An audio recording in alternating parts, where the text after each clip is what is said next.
G'day viewers, and welcome back to Aussie Backyard Food. Well, hasn't it been a long time since we caught up? You know how life gets. Sometimes it gets in the way, but it's great to be back. We find ourselves today 3 metres up above the ground in a Corymbia gummifera. Well, I think that's what it's called. I mostly know it as a red bloodwood. It's the most significant beekeeping species from a European honeybee keeping perspective, that is, in this part of the mountains. Well, it turns out it's quite significant for this little colony of Australian Native Stingless Bees. Bit of a long name, don't you think, for the original Australian bee? You'd think they'd be called bees, and the other ones might be called something like big, stripy, introduced, stingy European honeybees. I think it's an unfair burden on the original bee. And yes, it's been extra brown and dry of late.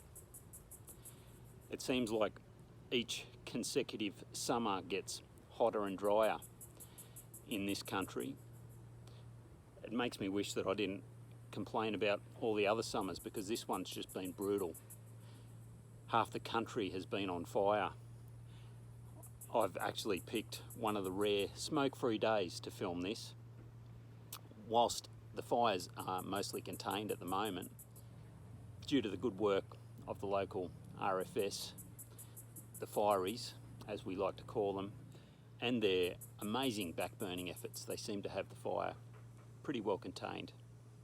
But anyway, back to the subject at hand. It turns out that this species, which is one of many of Australian native bee species, we find it quite hard to find a big, solid, well insulated enough tree trunk, as there's not too many of this tree's vintage around.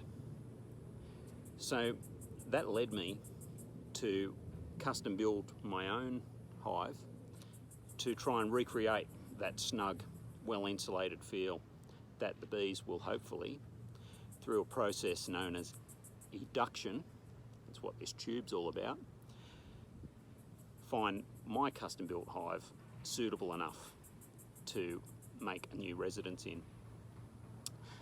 And in a little sec I'll show you how it differs from the commercially available hives. And yeah, we'll give it a go and see how she turns out. Shall we begin? I think we shall. Yes. Isn't she beautiful? Look at that.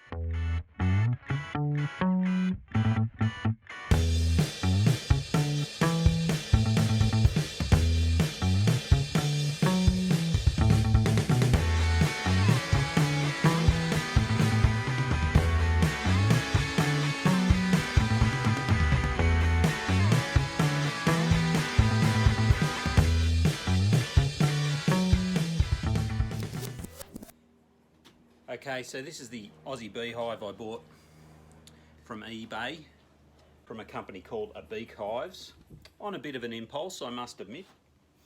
130 bucks, comes with a star post attachment. That's the lid there, removable colorbond roof. Colorbond roof, how Aussie's that? And a bonus pack of veggie seeds. But the reason I ended up making my own hive up here, which I'll show you in a sec, is it seems like the biggest reason for Aussie bees' failure to thrive is poor insulation. And this 25mm thick hoop pine hive, and given the climate that I live in here, might be a bit of a concern. So I decided to make my own custom job, which I'll show you. So this is the base section here. So we've got the entrance there, accessed of course from the front, potential vent hole in the back, which will serve as our induction hole to start with. I've waxed all the joins because I figure I can easily see this nice thick 45mm Oregon becoming almost welded together eventually. So I've just put a bit of my own beeswax on the joins there. Here's the middle, or the upper brood box with anti-slump bars. This will, and maybe this is wishful thinking, eventually be our honey super and lid. So I'm really hopeful that this extra insulation will give the bees a somewhat tree-like feel. So let's have a look at this tree in question. This is about as big and as old as a tree gets around here, with our really rocky and sandy, nutrient poor soils. That's the burl that our little native bees are coming out of. Notice also that this tree is home to a spiny mat rush, which was a local indigenous food plant of great significance.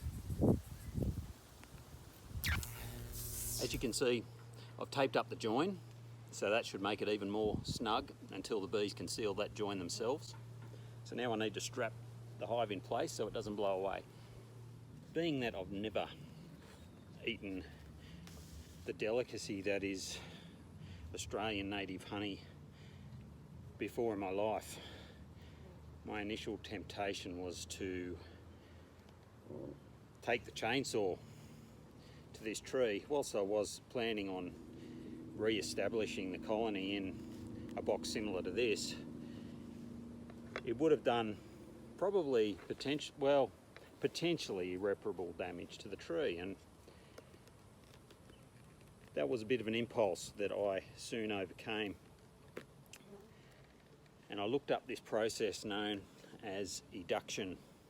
Basically, the process of eduction takes the original entrance of this hive and relocates it to the front of the box.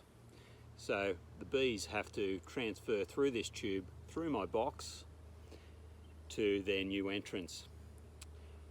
What usually happens if the box is found to be acceptable is that the bees will start to accumulate stores, nectar in the form of honey, and pollen inside the box, to the point where they'll eventually start to create brood in there and build a new colony to protect those resources. That's the theory anyway.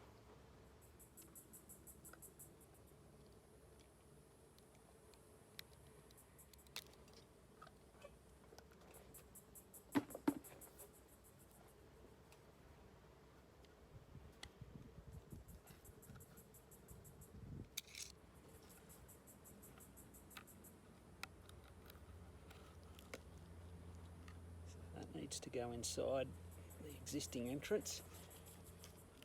Now I'm going to seal up the gaps with some pocket warmed beeswax from my other hive. See all those returning foragers having trouble finding the way into their hive. Just hope they don't have too much trouble finding their new entrance. What I'm also going to add is some insulation to this tube so that it doesn't get too hot.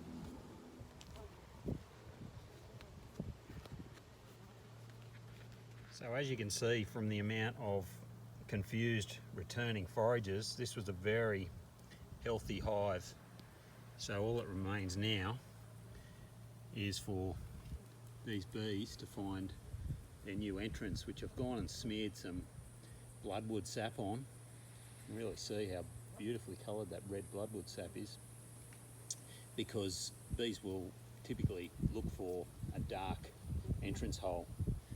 Hopefully it doesn't take too long for them to find it. Social bees, all of them, are very landmark orientated, so it enables them to be able to find their way back to their hive. And the problem with this, I can see now, just thinking on the run, they can still see a lot of the usual landmarks, which it would pay for me to cover up. So I'm going to throw a tarp over this setup and see how that speeds things up. And 10 minutes later, the bees seem determined to find any way in, but my entrance.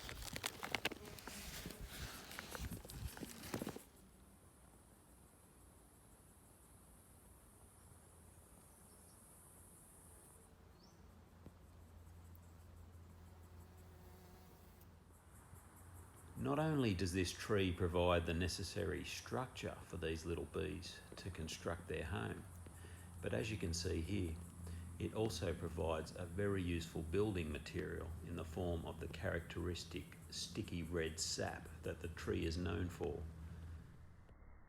Here you can see some slow-mo footage of one of our little bees' main predators, the Bembix wasp.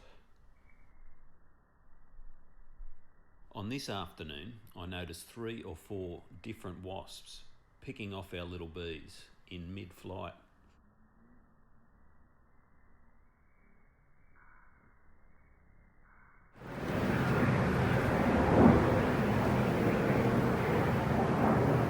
Another water bomber coming in, top of the smoke as it stands.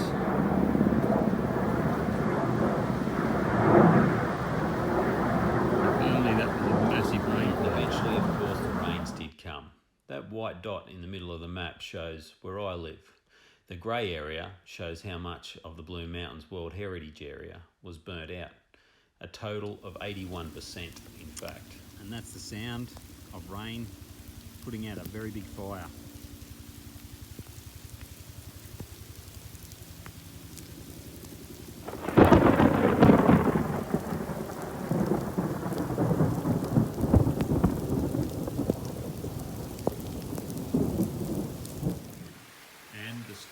They did open. The bushfires are officially out. As you can see, the biggest risk for our little bees at the moment is flooding. Well, we're 4 weeks into this process, and it's just about time to open this box up and see how our little black bees are performing. It's been an extreme 4 weeks. And probably, well, definitely not the best 4 weeks I could have chosen to try and complete this eduction. We've seen the putting out of the biggest series of bushfires that Australia has ever experienced. And that's come on the back of the biggest drought that Australia has ever experienced. Well, in whitefella time anyway. We experienced multiple days of dust storms. And that was all brought to an end a week ago when we had 1 week of torrential downpours. We had more rain in that week than we had in the whole of last year. Over 1/2 metre, which is a hell of a lot for, well, any area, let alone this one. So once again, I could have picked a much better time. We had a couple of mid 40 degree days, which led me to put this slab of polystyrene at the top of my box there to help try and keep these bees insulated. And I was quite worried on those days because I saw no activity at the front of the hive, no evidence of any activity at all. And I suspect what might have happened is our little bees retreated back into the trunk of the red bloodwood behind us. I've made a couple of changes since that time that we established this box, so I'll walk you through those now. Right, firstly at the front, I found that the 10mm hole for the entrance wasn't quite large enough, so I've drilled that out to 12mm. Around the back,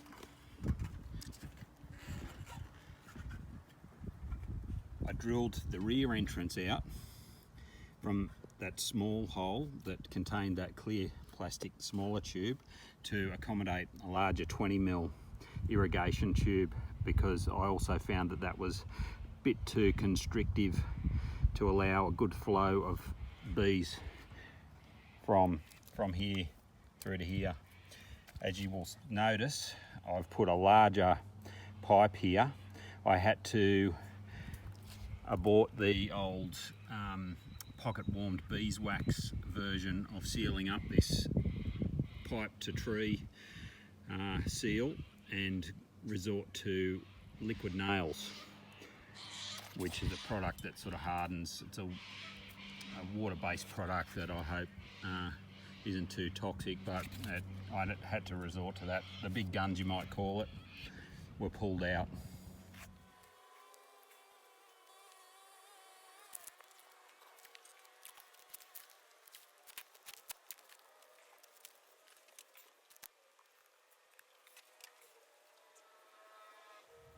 So this clear plastic sheet that I have separating the two halves of my box is just projector screen.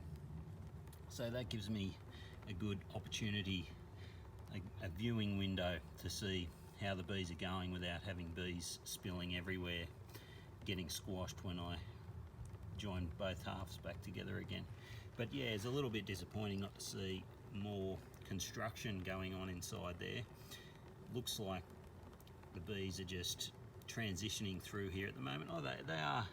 I mean, they've resined up around the edge where the plastic meets timber, and there's evidence of some accumulated pollen here and here and here. But it's starting to look like this might be a little bit of a longer process than I had envisaged. Anyway, that's nature.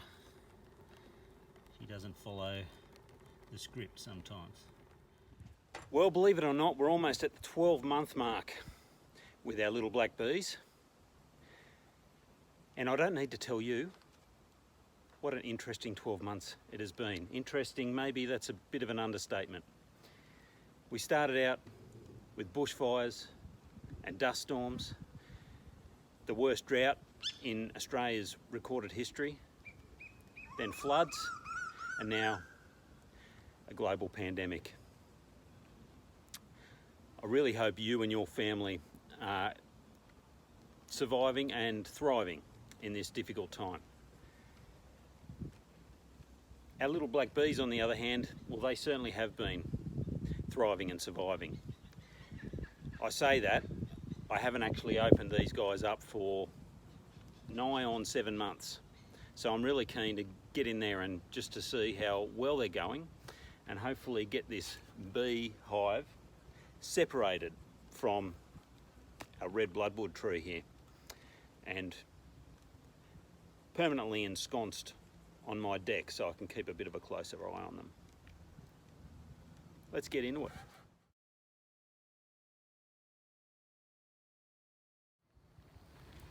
Okay, so we've got our hive split open, and it's getting harder and harder to see through our clear plastic sheet, unfortunately, but it seems there's plenty of activity in there. I'm starting to think this might be a bit of a two-part saga in the making. Bit of an epic tale of little black bee adventure. Look, I can't resist. Let's take a little closer sneak peek.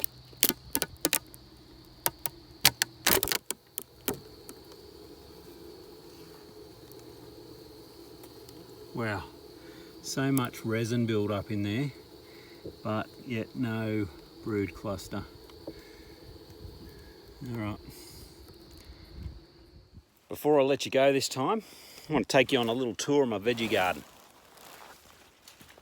It's not looking too bad by my estimations anyway. Might look a little bit overgrown to the untrained eye, but just have a look at these boysenberries. Big, juicy, fat boysenberries. How good's that? Choice Look at these little native bees getting into those spring onion flowers. Good crop of tomatoes, training up their stakes. Over here, what do we got? Juicy loganberries. More tomatoes. And a bloody cabbage moth. That's supposed to be what this enclosure's all about, to keep these cabbage moths out, but occasionally one gets in. And another type of berry we grow here, it's called a Cape gooseberry. It comes in its own convenient little papery protective package. Beautiful. Real easy to grow, super high in vitamin C, and absolutely delicious. I just love this time of year. Everything's just so full of life, jumping out of the ground. It's a struggle to keep up sometimes when it comes to harvesting, but that's the sort of problem you want, right? And what a contrast to this time 12 months ago. So whilst we might have to wait a little while longer to get our sugar bag honey on the menu, there's plenty more delicacies that are on the menu. One of which I hope to get out west and get after in the coming weeks, so that I can secure some organic free-range venison to put in pride of place on that menu. Because we have a couple of VIPs coming to stay at the chateau in the coming weeks, and wouldn't that be nice to serve them up some of that free-range venison. There's a lot of people around the world that are doing it pretty tough at the moment. I don't really know what to add to the discussion. I don't really feel qualified. But what I do know is what works for me.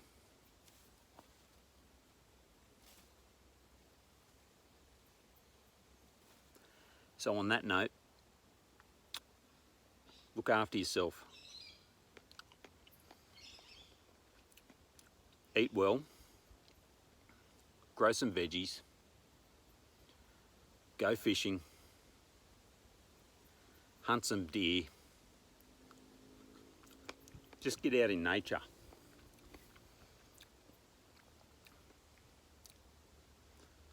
And be good to those around you. You can't go wrong.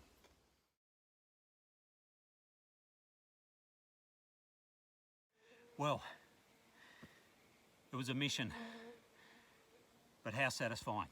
This young fellow buck will provide many a delicious, nutritious meal for myself and my family, and some of my friends might even get a look in also. Thanks for following me along on my journey. Catch ya.